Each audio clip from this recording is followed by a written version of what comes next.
예수님의 신문 당하심입니다. 43절부터 보면 예수님이 이제 붙잡히시고 그런 내용이 나오는데요. 43절이고 예수께서 말씀하실 때에 곧 12 중에 하나인 유다가 왔는데 대제사장들과 서기관들과 장로들에게 파송된 무리가 금과 몽치를 가지고 그와 함께 하였더라. 예수님은 지금 그 마가의 다락방에서 최후의 만찬 그리고 성찬식을 거행하시고 그곳을 떠나서 지금 감람산 겟세마네라고 하는 곳에서 기도하고 있습니다. 예수님은 다 아시죠? 이제 내일이면 이제 유대인들에게 붙잡혀서 십자가에 못 박혀 죽으실 것을 아시고 그 십자가를 그 기도의 자리로 끌어놓고 하나님으로 말미암아 믿음으로 통과하는 그런 지금 자리에 있습니다. 가룟 유다가 이 무리들을 이끌고 예수님을 잡을 무리들을 이끌고 검과 몽치를 가지고 그와 함께 했다 그랬습니다. 가룟 유다는 예수님의 제자 중에 한 사람이죠. 이 제자가 자기 스승을 배신하고 자기를 지금 잡아 죽이려고 하는 사람들의 앞잡이가 돼서 예수님을 잡으려고 온 겁니다. 우리가 참 세상에서 여러 가지 힘든 일이 있지만 사람과의 관계에서 사람에게 배신당할 때에 그 상처가 상당히 큽니다. 근데 이 자기가 가장 사랑하고 아끼고 길러왔던 그런 제자가 자기를 잡아 죽이려고 하는데 잡으려는데 앞장서서 이렇게 왔으니 참 가슴 아픈 일이죠. 그렇지만 예수님은 이 모든 그런 괴로움을 성경 말씀을 통해서 이기시고 믿음으로 이긴 겁니다. 가룟 유다가 예수님을 배반하고 파는 것은 참 악한 일이죠. 얼마나 악한 일이에요.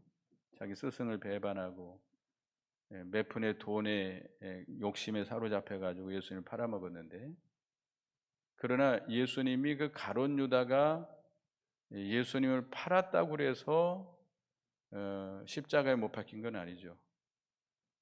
하나님께서 예정하신 대로 성경에 기록된 대로 예수님은 그렇게 붙잡히시고 십자가에 죽게 되시는 것입니다. 가룟 유다가 팔았다고 해서 예수님이 죽게 되는 건 아니죠. 그러나 이 가룟 유다는 거기에 이 악에게 이용당한 겁니다. 그렇기 때문에 이 가룟 유다는 하나님의 심판을 피할 수 없고 참으로 불쌍한 거죠. 예수님은 그래서 그가 나지 아니하였더라면 더 좋을 뻔했다라고 이렇게 말씀을 했습니다. 44절에 보면 예수를 파는 자가 이미 그들과 분노를 짜 이르되 내가 입맞추는 자가 그이니 그를 잡아 단단히 끌어가라 하였는지라. 이에 와서 곧 예수께 나와라 삐어하고 입을 맞추니 그들이 예수께 손을 대어 잡거늘 곁에 서 있는 자 중에 한 사람이 칼을 빼어 대제사장의 종을 쳐 그 귀를 떨어뜨리니라. 예수를 파는 자 가룟 유다가 예수님을 잡으려 오는 무리들과 먼저 이렇게 입을 맞춥니다. 신호를 짭니다. 내가 이제 가서 입을 맞추는 자, 그가 예수니까 잡아서 끌고 가라. 예수님이 뭐 특별하게 뛰어난 것 같지가 않아요. 뭐 키가 크다든지 잘생겼다든지 옷을 더 요즘 뭐라 하면 명품 옷을 입었다든지 그런 거 없는 것 같아요. 만약 그랬으면 금방 알아차릴 거 아니에요. 저 사람이 예수다. 이 예수님은 평범했던 것 같아요. 그 제자들 속에서 누가 스승인지 잘 구별이 안 갈 정도로 예수님은 우리가 그 예수님에 대한 영화들 보면 아주 제일 잘생긴 배우들을 뽑아가지고 예수님으로 이렇게 세우기도 하는데 아마 그렇지 않은 것 같아요. 이렇게 뭐 신호를 짠 걸 보면 예수님이 그렇게 뭐 뛰어나게 잘생기거나 키가 크거나 아니면 뭐 옷을 뭐 이렇게 화려하게 입거나 그런 것 같지 않습니다. 그래서 신호를 짜서 예, 그 유다가 이렇게 왔는데 유다가 와서 예수님께 입을 맞추면서 라비오 하고 인사를 합니다. 아주 이 입을 맞추는 것은 최고의 다정한 인사죠. 아주 가장 친절한 인사법인데 그런 친절한 인사를 하면서 입을 맞추면서 결국은 예수님을 팔아먹은 거죠. 이 악한 자들은 이렇게 사탄의 종들은 사랑의 탈을 쓰고 이렇게 배신하고 팔아먹습니다. 그래서 47절에 그 베드로가 곁에 서 있는 자 중에 한 사람은 바로 베드로입니다. 베드로가 칼을 빼서 예수님을 잡으려고 하는 무리를 쳤는데 그 대제사장의 종 말고가 그 귀가 떨어졌습니다. 그래서 예수님께서 그 말고의 귀를 만져서 낫게 해주시죠. 마태복음 26장 52절 보겠습니다. 마태복음 26장 52절, 26장 52절, 52절, 53절, 54절까지 읽어보겠습니다. 52절부터 54절까지 읽습니다. 시작. 이에 예수께서 이르시되 내 칼을 도로 칼집에 꽂으라. 칼을 가지는 자는 다 칼로 망하느니라. 너는 내가 내 아버지께 구하여 지금 12군단 더 되는 천사를 보내시게 할 수 없는 줄로 아느냐. 내가 만일 그렇게 하면 이런 일이 있으리라 한 성경이 어떻게 이루어지겠느냐 하시더라. 예수님께서 그 베드로에게 말씀하신 거죠. 예, 내 칼을 도로 칼집에 꽂으라. 칼을 가지는 자는 다 칼로 망하느니라. 다른 성경은 이것까지 참으라. 이것까지 참으라. 그러니까 이거는 정당방위잖아요. 예수님을 잡아 죽이려 오는 자들에 대해서 정당방위를 한 거지만 이것까지 참으라. 만약에 잘못 휘둘러서 그 말고가 죽었다. 물론 예수님이 살려낼 수는 있겠죠. 그랬다고 한다면 예수님이 구원 사역을 이루는데 상당히 큰 오점이 될 수도 있었을 것입니다. 그래서 이것까지 참으라 하시면서 말고의 귀를 만져서 고쳐 주셨습니다. 그리고 이 예수님은 그 순수하게 그저 도수장으로 끌려가는 양처럼 그저 조용히 반항하지 않고 그 무리들에게 이렇게 붙잡혀서 끌려갑니다. 끌려가요. 왜 예수님이 그렇게 하시죠? 예수님이 힘이 없어서 그렇게 한 겁니까? 예수님은 여기 분명히 말씀했죠. 마태복음 26장 54절에 보면 이 53절에 예수님이 기도하면 하나님께서 12군단도 더 되는 천사를 보내서 지금 예수님을 잡으려고 하는 이들 일순간에 다 죽일 수도 있습니다. 히스기야 왕 시대에 아수르 군대가 쳐들어와 가지고 예루살렘을 포위합니다. 그럴 때 히스기야 선지자가 성전에 올라가서 기도하고 이사야 선지자에게 기도를 부탁하죠. 그런데 이사야 선지자를 통해서 히스기야 선지자에게 너를 대적하는 이 무리들을 반드시 심판할 것이라고 말씀합니다. 그래서 다음 날 가보니까 어떻게 됐어요? 18만 5천 그 아수르 군대가 다 죽어 있습니다. 그러니까 하나님께서 천사들을 보내시면 이런 자들 아무것도 아니에요. 예수님이 명령 한마디라도 다 죽을 수 있어요.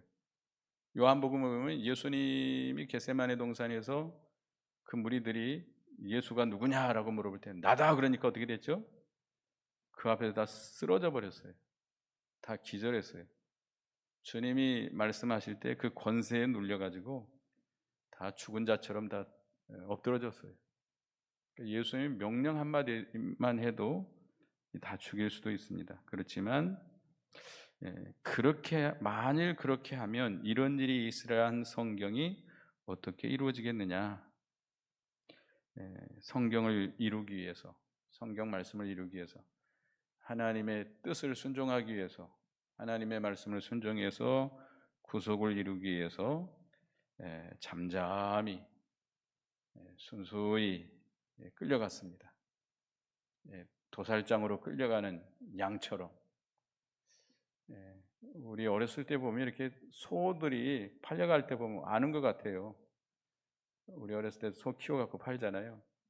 눈물을 이렇게 흘리는 거 봤는데 어린 양은 모르는가 봐요. 근데 하여튼 예수님은 순수하게 대항하지 않고 반항하지 않고 이렇게 끌려갔습니다.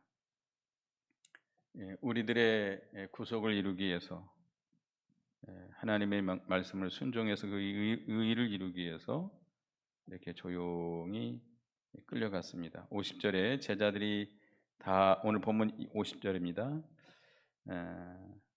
48절부터 안 봤죠? 48절에 예수께서 무리에게 말씀하여 이르시되 너희가 강도를 잡는 것 같이 검과 몽치를 가지고 나를 잡으러 나왔느냐?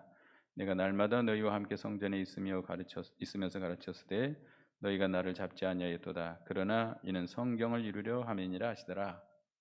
예수님은 성경을 이루려고 모든 것을 성경 말씀을 순종해서 그것을 이루려고 이 모든 일을 하신 것입니다. 십자가 지는 것조차도 그 하나님의 기록된 성경 말씀을 순종해서 이루려고 그 죽음의 길을 걸어가셨습니다. 근데 제자들이 다 예수를 버리고 도망하니라. 조금 겟세마네 동산에서 방금 전이죠. 예수님께서 그 말씀했죠. 27절에 보면 27절에 예수께서 제자들에게 이르시되 너희가 다 나를 버리라. 이는 기록된 바 내가 목자를 치리니 양들이 흩어지리라 하였음이니라. 그러나 내가 살아난 후에 너희보다 먼저 갈릴리로 가리라. 29절 읽어보겠습니다. 시작. 베드로가 여짜오되 다 버릴지라도 나는 그리하지 않겠나이다.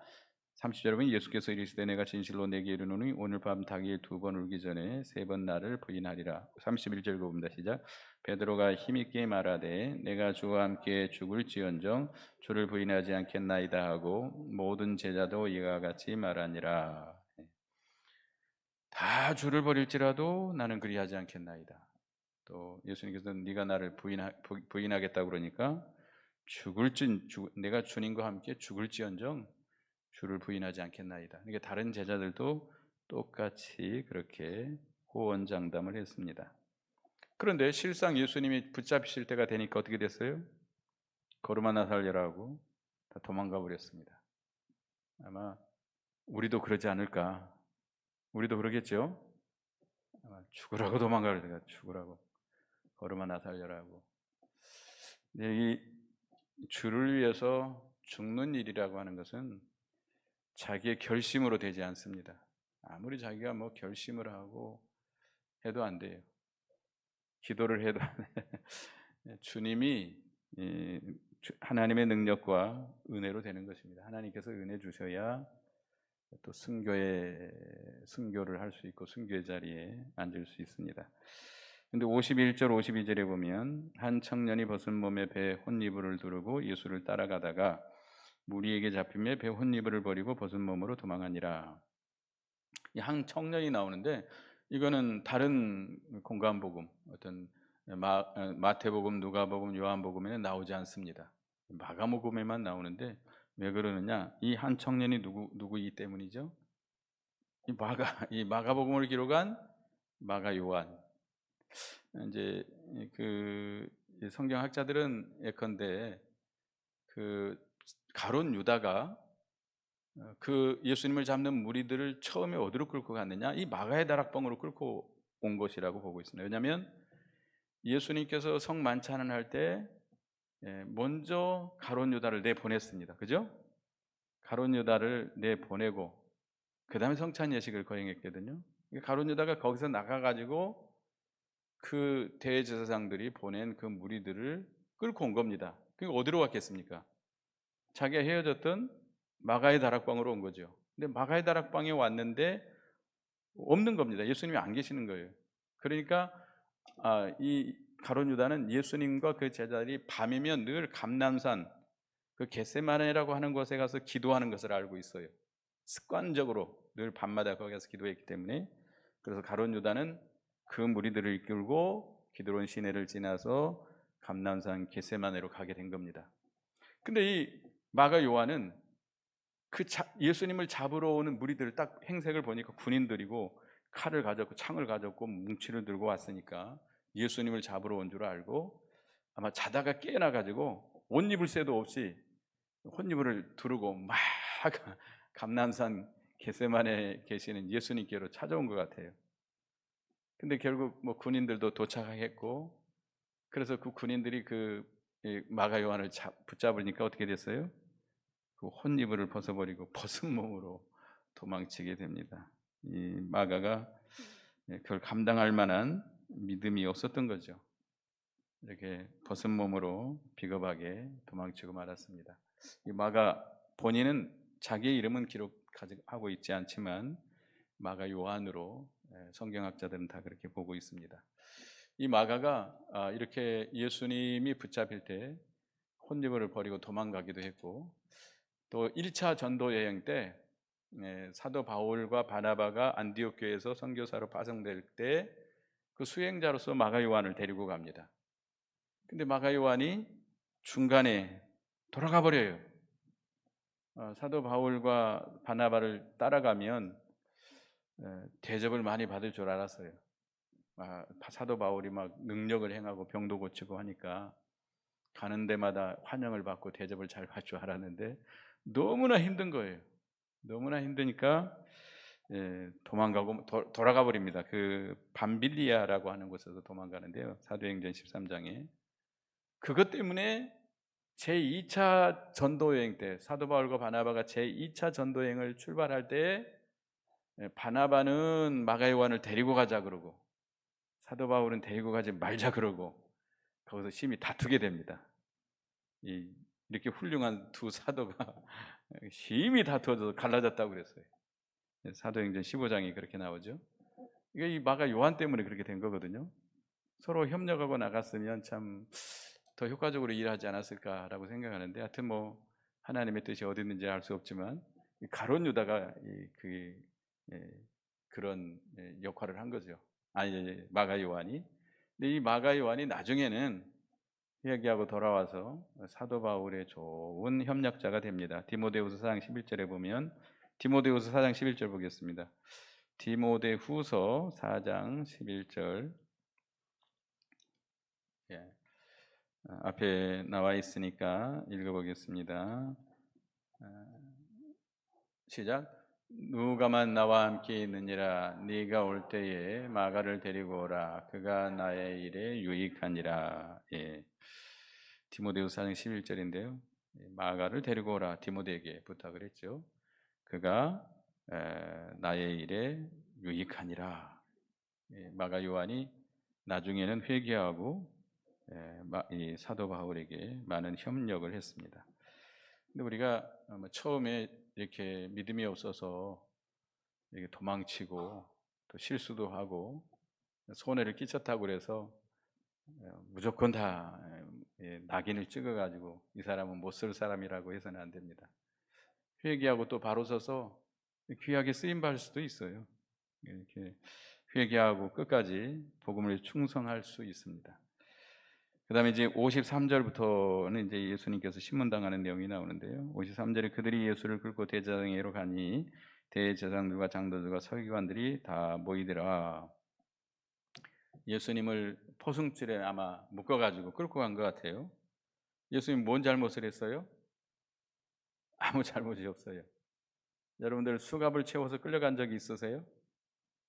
우리가 큰 중한 죄를 지면 수갑에 채워서 이제 그걸 가리죠. 수건으로 가려가지고 양쪽의 형사들이 끌고 가면서 이제 큰 아주 이슈가 된 사건들은 이제 카메라맨들이 쫙 기자들이 쓰고 그 검찰청 앞에서 포토라인에 서가지고 이제 이렇게 보이기도 하는데, 예수님은 무슨 죄가 있어요? 아무 죄가 없죠. 누구 때문에 이렇게 된 거죠? 우리 때문에, 나 때문에 내가 하나님의 율법에 의하면 죄인이고 그 죄인으로 인해서 우리가 이렇게 포승줄에 끌고 가서 신문을 당하고 사형 선고를 받고 사형을 당해야 되는데, 예수님이 아무 죄가 없으신 예수님께서 천지 만물을 창조하시고 거룩하신 우리 주님께서 참 이렇게 죄인의 몸으로 끌려가게 됩니다.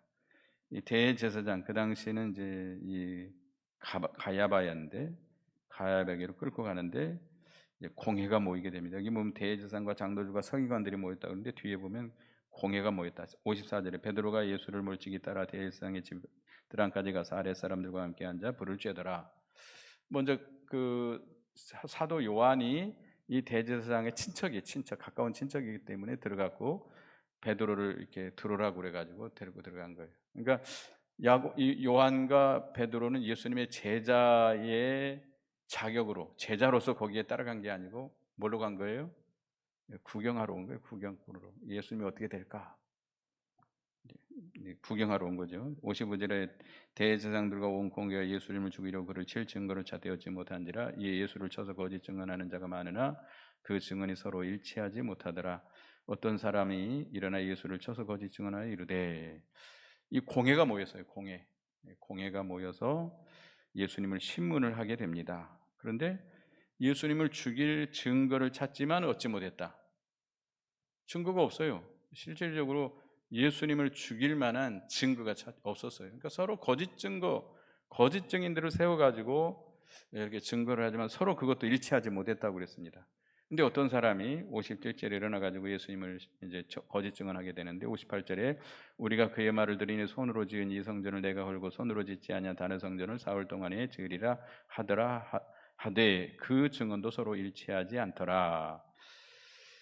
예수님께서 그렇게 말씀한 적이 있습니다. 예수님께서 요한복음 2장 19절에 보면 너희가 이 성전을 헐라 내가 사흘 동안에 일으키리라 라고 말씀한 적이 있어요. 이 말씀은 예수님 자신을 가리켜요. 성전이 자기 자신이에요. 그래서 예수님이 십자가에 못 박혀 죽으셨다가 3일 만에 부활하실 것을 말씀하신 거예요.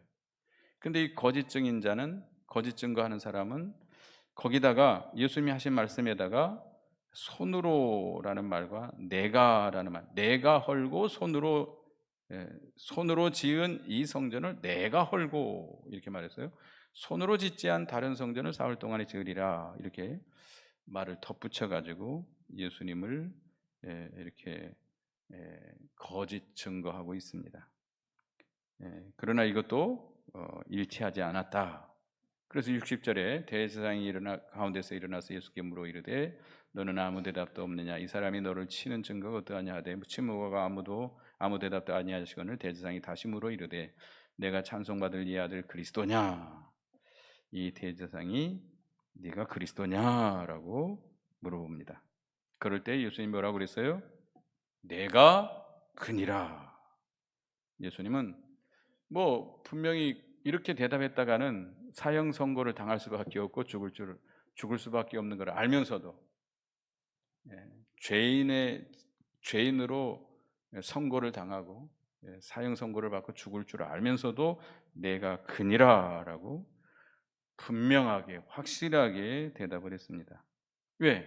그것은 진리이기 때문이죠. 예수님은 그리스도다. 예수님이 지금까지 그리스도다라고 숨기지 않았습니다. 그리스도라고 증거했었죠.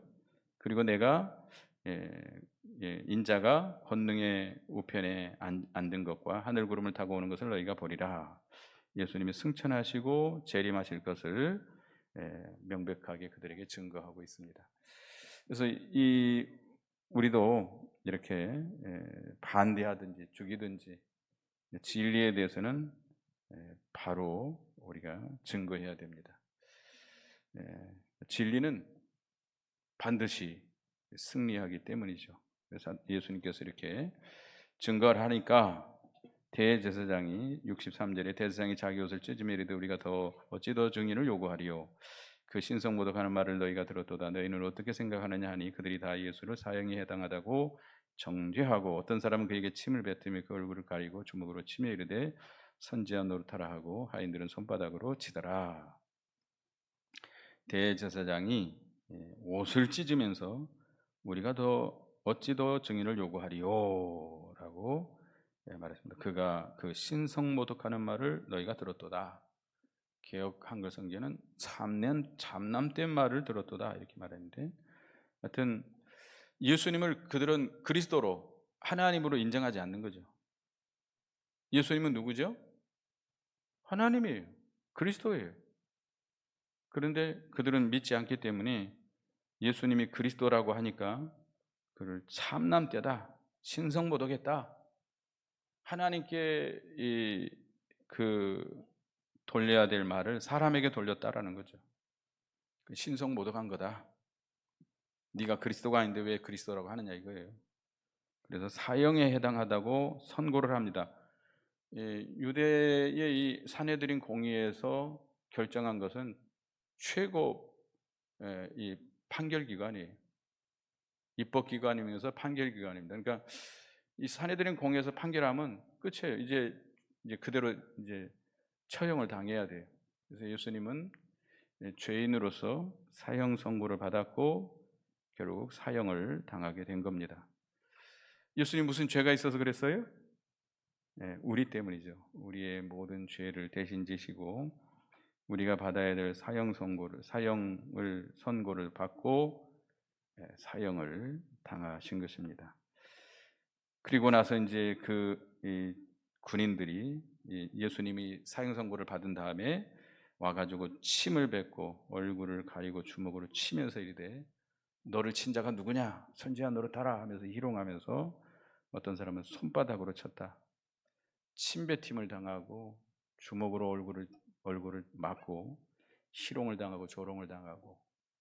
여러분들 참 우리가 사람을 때릴 때 우리 어렸을 때 부모들이 우리 한국 이제 그때는 하도 가난하고 애들도 많고 바쁘다 보니까 애들이 이게 잘못하면 우리 부모님 시대시요.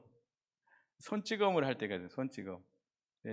절대로 손찌검하면 안 되다는 데 이게 맨손으로 때리면 안 된대요. 애들을 때릴 때.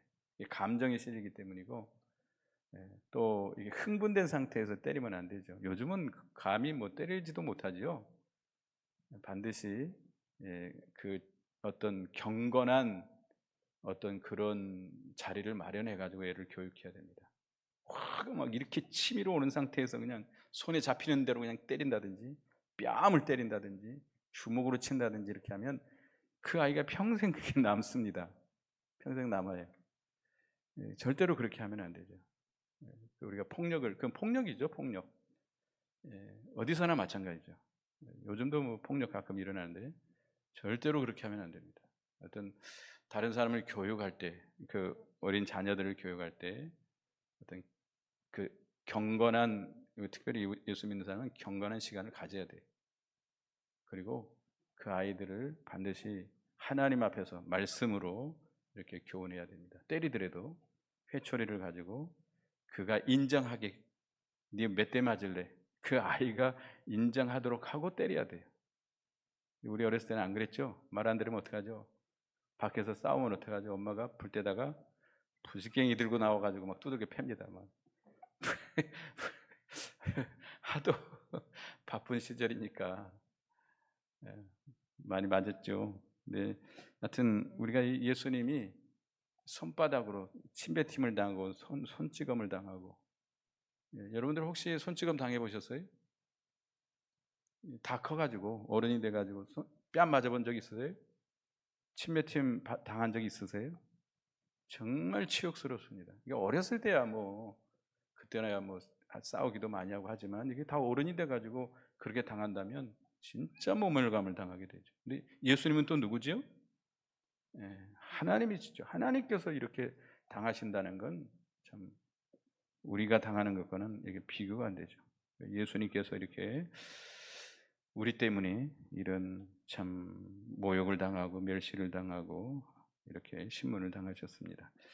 그 다음에 이제 66절에 보면 베드로가 세 번 부인하는, 예수님을 세 번 부인하는 내용이 나옵니다. 66절에 베드로는 아랫뜰에 있더니 대제사장의 중 하나가 와서 베드로가 불 쬐고 있는 것을 보고 주목하여되 너도 나사렛 예수와 함께 있었도다 하거늘, 베드로가 부인하여 이르되 나는 내가 하는 말이 무엇인지 알지 못하고 깨닫지도 못하겠노라 하며 앞들로 나갈새 여종이 그를 보고 곁에 서 있는 자들에게 이르되 다시 이르되 이 사람은 그 도당이라 하되 또 부인하더라.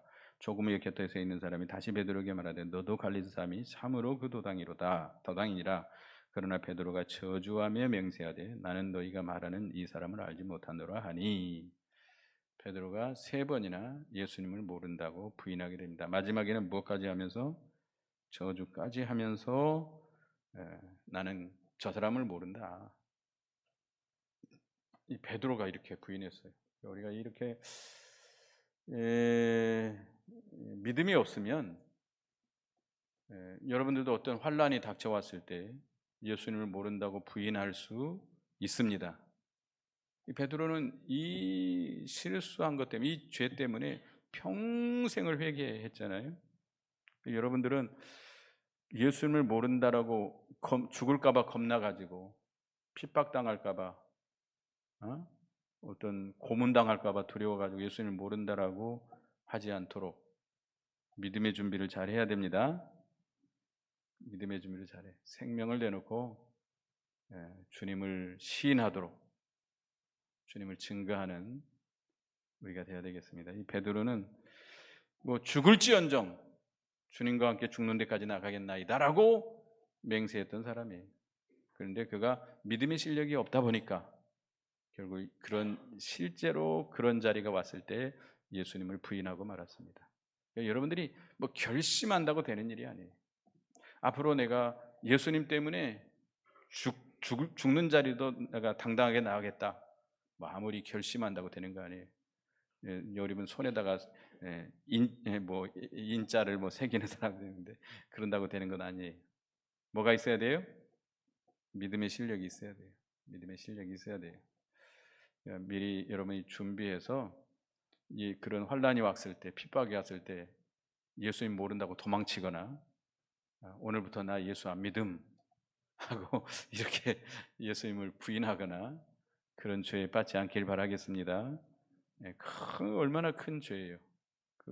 예수님이 하나님 앞에 섰을 때 나도 너희를 모른다 라고 하신다고 그랬잖아요. 우리가 죽을까봐 핍박받을까봐 두려워가지고 예수님을 모른다고 하면 예수님도 주님 앞에서 하나님 앞에서 우리를 어떻게 한다고요? 나 너희들 모른다 라고 하신다고 그랬어요. 마태복음 6장에 나오죠. 여러분 그렇게 되지 않도록 주님을 시인할 수 있는 어떤 손해가 오고 어떤 핍박이 와도 주님을 그 믿음을 굳게 지켜나갈 수 있는 우리가 돼야 되겠습니다. 그래서 72절에 닭이 곧 두 번째 울더라. 이에 베드로가 예수께서 자기에게 하신 말씀 곧 닭이 두 번 울기 전에 네가 3번 나를 부인하라 하심이 기억될 기회를 생각하고 울었더라. 닭이 2번 울었습니다. 예수님 분명히 닭이 2번 울기 전에 네가 3번 나를 부인하리라. 14장 여기 앞에서 말씀했죠. 그 말씀 여기 30절에 말씀했듯이 그 말씀이 기억나가지고 통곡을 했다. 여기는 나오지 않지만 통곡을 했다고 해서 목 놓아 울었다고 그랬어요. 여기 이제 생명 내놓고 회개한 거죠. 밝혀지면 밝히든지 말든지 회개를 한 겁니다.